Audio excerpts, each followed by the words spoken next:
Hi, Todd VanDenburg here with VanDenburg Capital Management and another Uncommon Sense update. So we're finally at the point where all of the earnings, all but one of the earnings for the S&P 500 have been reported for the second quarter. Long story short, 75% of the companies reporting beat analyst expectations for earnings, and 56% of those companies beat analyst expectations for revenue. I was going to go into a little more detail on sort of what that means and what we should expect in the coming quarters for the rest of 2019. But then I saw some news, and I just feel like it's important to talk about, and that is former chairman of the Federal Reserve, Alan Greenspan, came out today and said that he sees negative interest rates on the horizon for the United States. So before I talk about what that means, let's explain how it works. So today, let's say you could earn 2%, a positive 2% on a CD at the bank. You give the bank $100,000. At the end of the first year, they give you $2,000 in interest. At the end of the second year, they give you another $2,000 in interest. You get to take your $100,000 and go somewhere else if you want. With negative interest rates, let's say it was a negative 2%, you deposit $100,000, and at the end of the first year, the bank takes $2,000 from you, sort of as a penalty for giving them your money.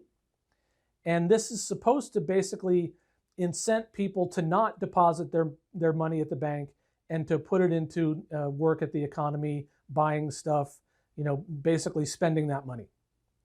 So big difference, right? I give the bank money and it gives me some money interest in return versus negative yields, negative rates, where I give the bank money and it gives me less than what I gave them when at the end of whatever maturity I've chosen. So imagine a mortgage. So now you're not a depositor. Imagine you're a borrower. So you borrow $100,000 from the bank, and let's pretend that the interest rate is a negative 2%.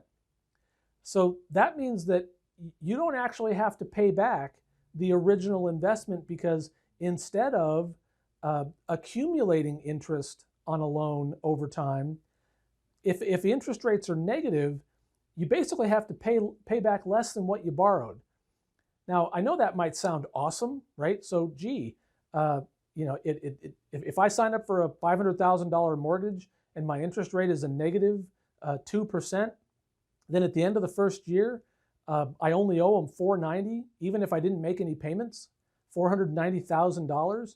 At the end of the second year, it's $480,000, even if I didn't make any payments.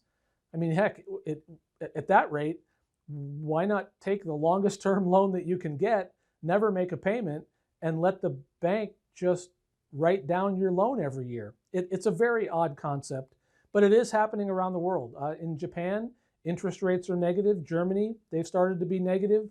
In the Netherlands, they're offering negative interest rates. So it is a real thing around the world. But in the United States, we are a different country. We aren't Japan, we aren't Germany. And so it'll be interesting to see. I personally don't think, this is just my opinion, so opinion alert. This is my opinion, that I just don't see Americans settling for depositing money at the bank, being a good saver, and being punished for saving. That just doesn't make sense. And if you take it to the next extreme and you say, well, if you buy a bond from the United States, with the full faith and credit of the United States behind it, and it has a negative yield, is it really full faith and credit? Is your money really guaranteed if they're actually going to return you less than what you gave them? So this is a sort of an important discussion thing. It is happening around the world, and it is being talked about in the United States. We are a fair ways off from even the possibility of that happening. Mortgages right now, a 30-year mortgage is 3.5-ish%. So we got a long way to go until interest rates are negative. But it just seemed like something that was important to talk about, because when the former chairman of the Federal Reserve starts talking about something, we have to at least listen. We may not agree, but we have to listen.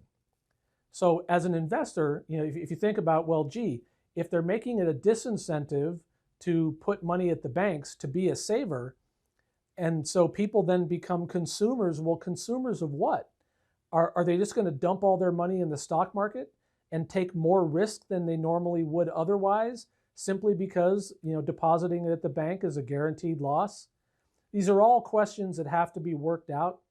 And again, I don't see it happening anytime soon, but it is something that we're watching pretty closely, because if it does happen, it's going to cause even more volatility than we see today.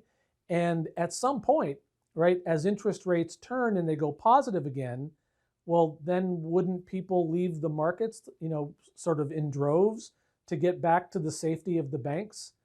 This is a very dangerous game, but again, we're watching it pretty closely. It's not imminent. There's nothing anybody has to worry about right now. Just talking about it because it is something that's being discussed in the national media. So that was your update. I hope you enjoyed it. If you did, give us a like, give us a share, and I'll be back next week with another Uncommon Sense update. Thanks for watching. If you'd like to be the first to hear of more Uncommon Sense updates like these, please click the subscribe button below. We'd really appreciate it. Thanks again.